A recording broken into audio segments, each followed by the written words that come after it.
Where'd that come from? Just under here. Okay. I had to stay under there. Look like a holster.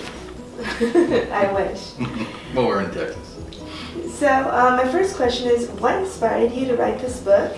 And is there a specific art movement that you focus on when creating your designs? Interesting. Let's do the last one first. Okay. There is no specific, but it's the first time I've ever been asked that question. But there are many art movements that I'm attracted to. Okay. And some of the art movements are also fashion movements, moments in fashion. I've never, well, just until recently, I stayed away from Bauhaus. Very simple, very straightforward.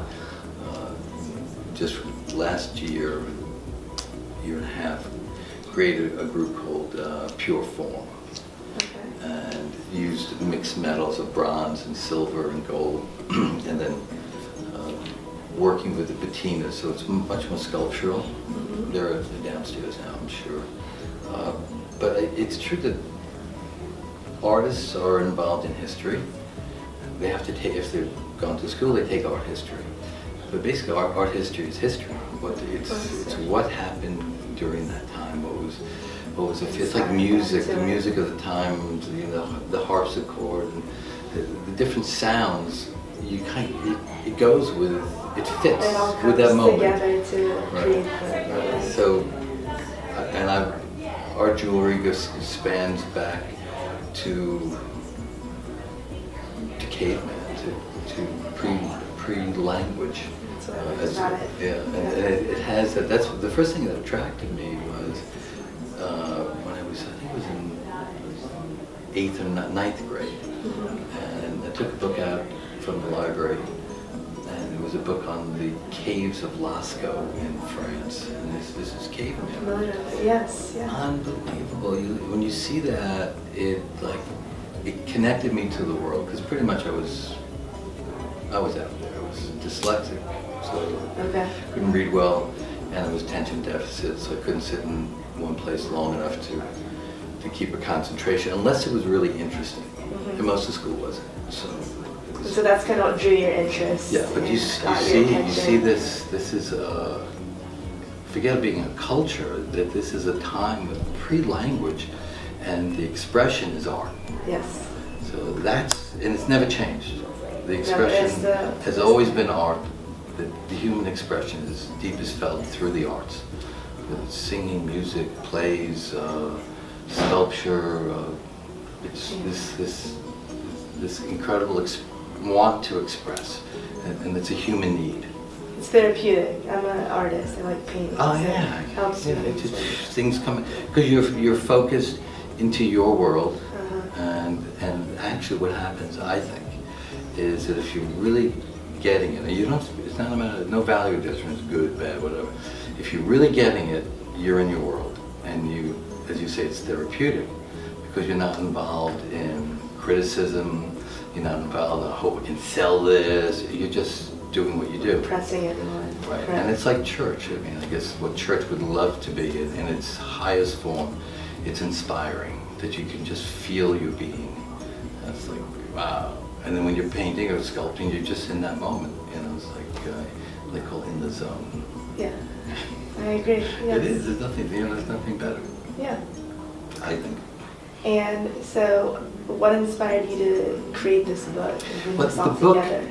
There was a man named There is a man named Paul Greenhall, who's a curator, director of many museums, and at this time he had been at this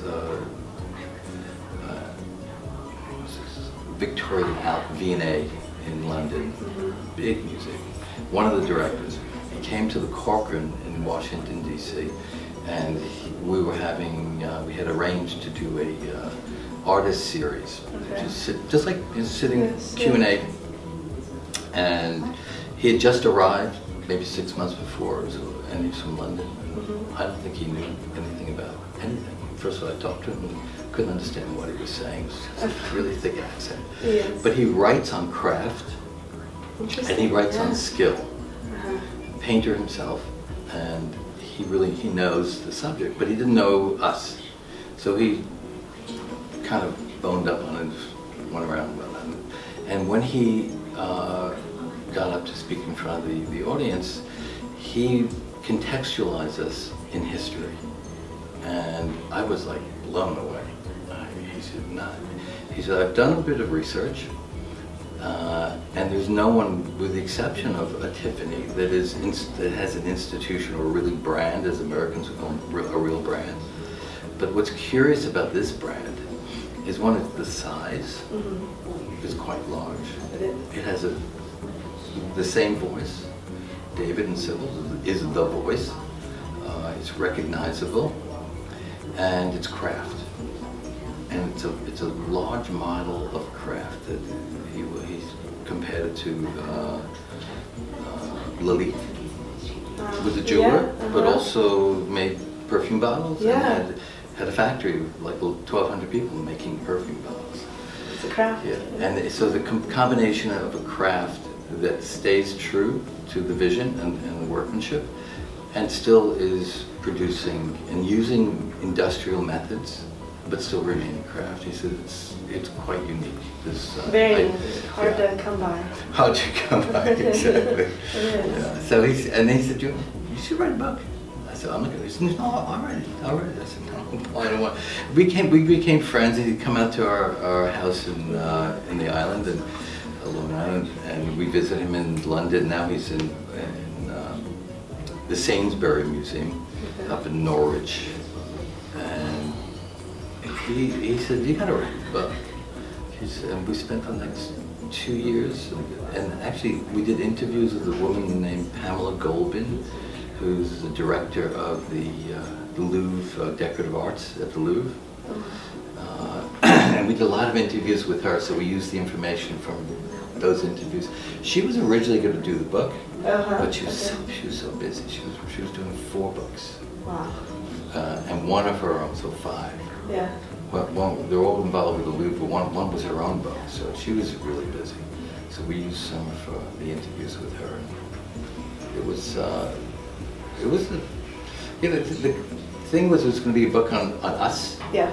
And I said, I just don't want a book on us. I really don't think You want it on? I want it on what we do. Design, yes. On the design. And the iconic design that we do is this twisted wires. Yeah. It's cable. Loved it. We're the cable guy. And it brought us to the party, and it's carried through for most of our designs. And it's so flexible, which is, cable is flexible, but the flexibility is that you could do so many things with it.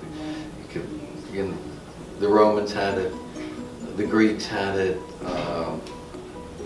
and then we started looking and said, it's in nature, it's DNA, double helix. It has a different meaning for wherever you're putting it. It's so ubiquitous, and no one's, we looked around and said, by the way, when we're in our second year, said no one's ever written a book on cable. No.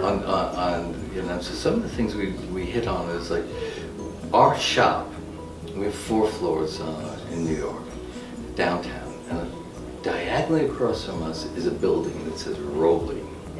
And Roebling built cable machines, dozens of patents to make cable wire, and he built a Brooklyn Bridge.